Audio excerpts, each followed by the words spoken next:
आज का स्वमान। मैं पुरुषोत्तम आत्मा हूँ। पुरुष आत्मा को कहते हैं और सब आत्माओं में से मैं उत्तम हूँ। किस कारण से उत्तम हूँ? क्योंकि बाकी सब आत्माएं प्रकृति के साथ खेल खेलते खेलते प्रकृति के अधीन हो जाती है। प्रकृति के साथ खेल हम भी खेलते हैं, अधीन हम भी होते हैं, लेकिन अभी संगम युग पर बाबा हमें प्रकृति का मालिक बना देता है। हमारा पूरा राजयोग है ही प्रकृति को वश करने का योग, और हमारी देवताई डिग्री ही है मर्यादा पुरुषोत्तम। तो हम आम मनुष्यों से अलग हो जाते हैं, खास हो जाते हैं, क्योंकि हम प्रकृति जिसके साथ ही हमारा विशेष चारों युगों का बंधन होता है, उसके अधीन होके काम करते हैं। संगम युग पर उसको जीत लेते हैं। जीत लेना माना क्या? उसके प्रभाव से मुक्त हो जाना। तो आज बाबा ने कहा है, आप ब्राह्मण आत्माएं पुरुषोत्तम आत्माएं हो।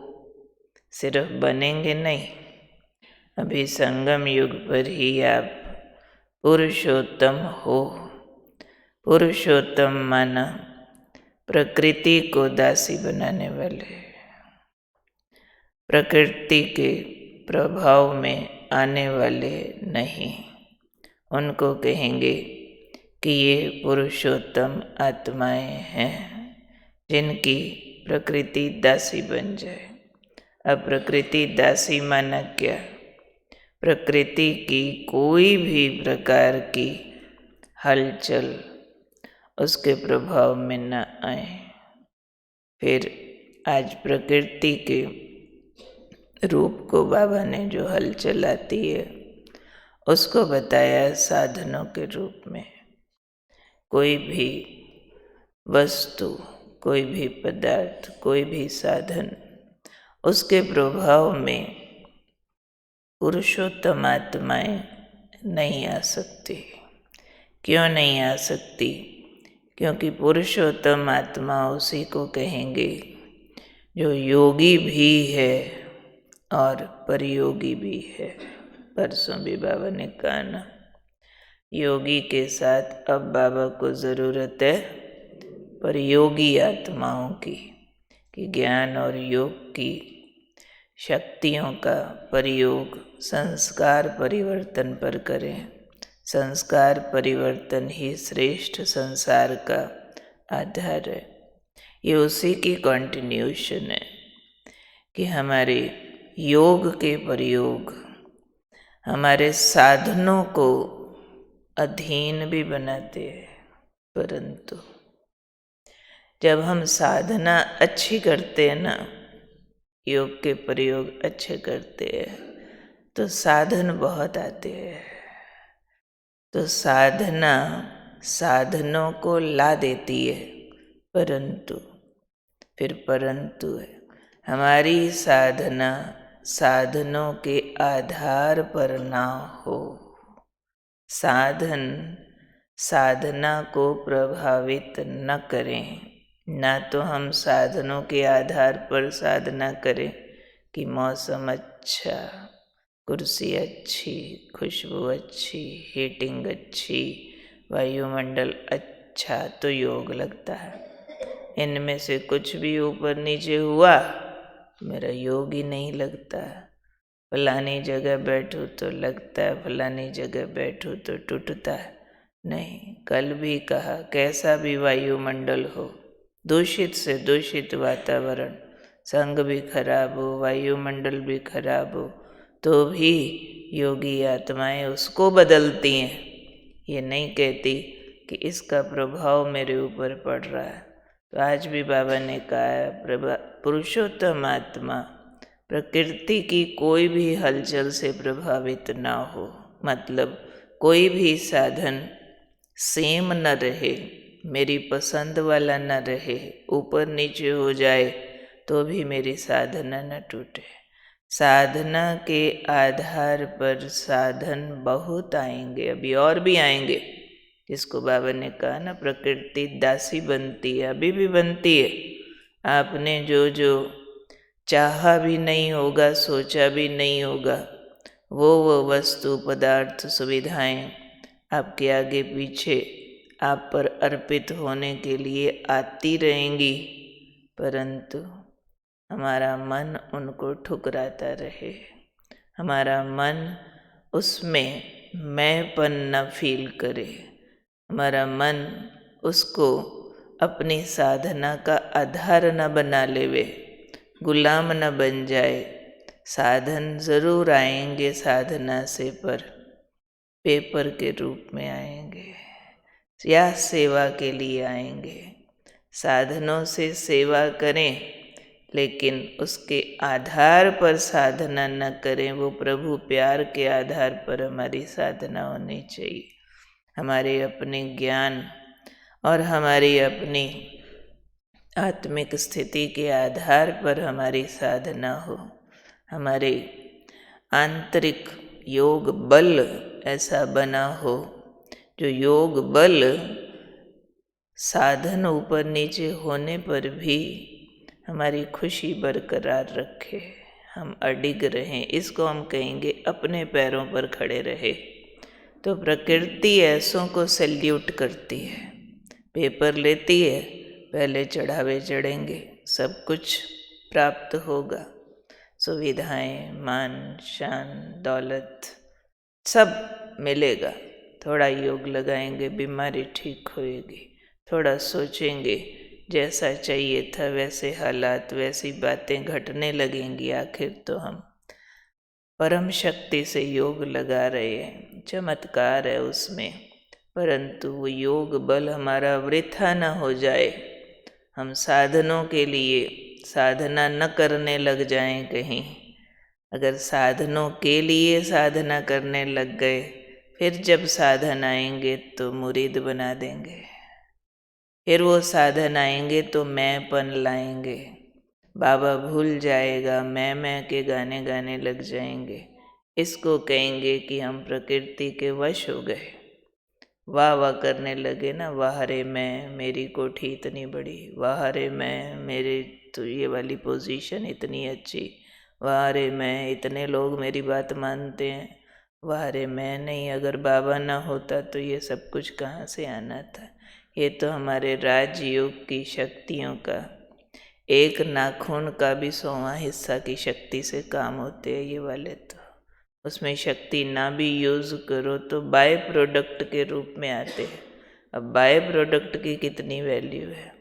हमारा राजयोग है बेसिकली निराधार स्थिति, मैं किसी का नहीं, कोई मेरा नहीं, एक बाबा का आधार, न साधन न व्यक्ति, कोई पर डिपेंडेंसी नहीं।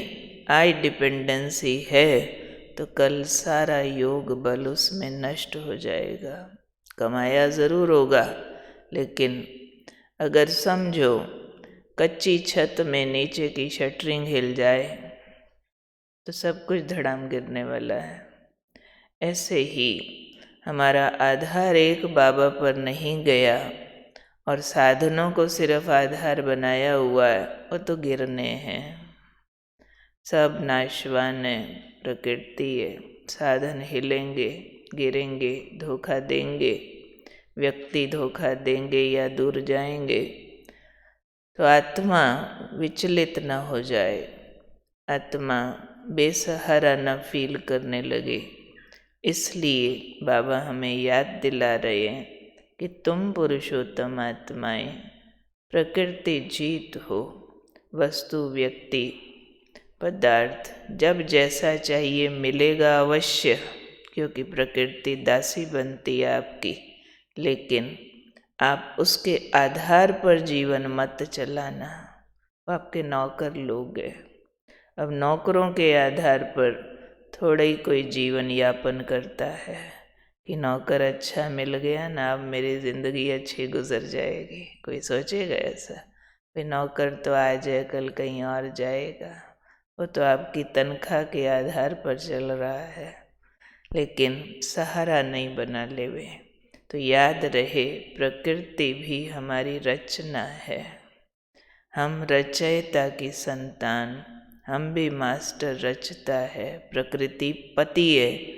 जब याद रहेगा हम पुरुषोत्तम प्रकृति पति हैं, तो प्रकृति जीत की स्थिति आएगी।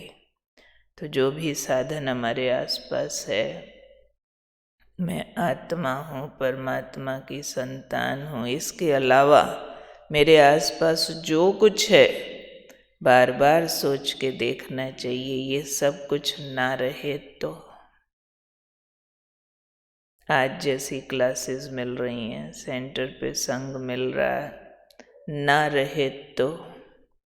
आज जैसी हेल्थ है ना रहे तो, जैसे रिश्तेदार है, जैसा मकान है, जैसे हमारे पास साधन है, ना रहे तो।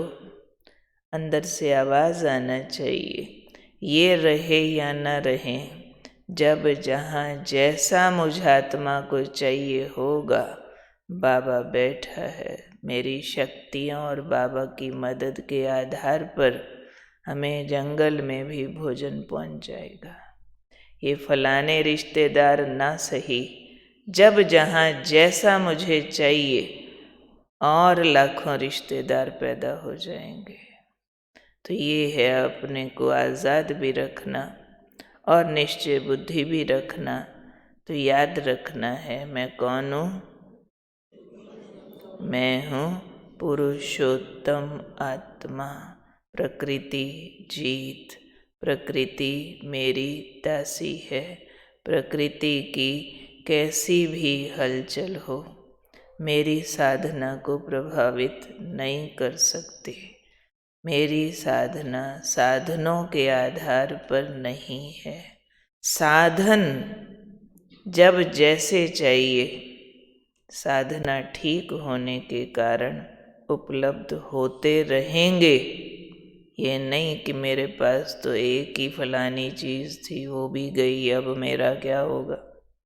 एक थी या नहीं थी, साधना ठीक है तो सहयोगी प्रकृति पैदा कर देगी, वो खुद दासी के रूप में आ जाएगी। हमें विचलित होने की ज़रूरत नहीं है। यही स्थिति हमें मेहनत मुक्त बना देगी। तो अभी हम ले रहे हैं मेहनत से मुक्त जीवन। तो हमारा रोज़ का वरदान भी अगर हम देखें तो ये हमें मेहनत से मुक्त बनाता है। कल हमने लिया था कि मेरे योग की मेहनत ना हो, उसके लिए मैंने क्या करना है? बाबा को इनवाइट करके साथ रखना है। बाबा ऊपर जाए तो हमने भी साथ जाना है। तो वो बात मेरे योग की मेहनत को आसान करती रहती है। ये जो हमारी अभी मुरली चली है बाबा की, वो भी सारी है, प्यार के सागर में डूब जाओ और सागर को अपने प्यार में समा दो।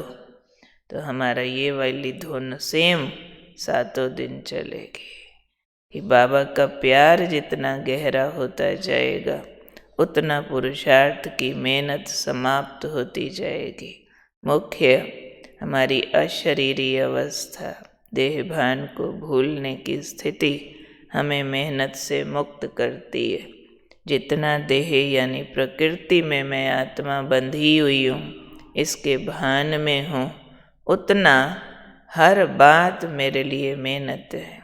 जितना मैं आत्मिक स्थिति में स्थित रहूं, देहभान से न्यारी रहूं, करावनहार आत्मा करनहार इंद्रियां, ये वाली स्मृति मेरे मेहनत को कम करती है। तो मैं कौन? मेहनत से मुक्त पुरुषोत्तम आत्मा हूँ।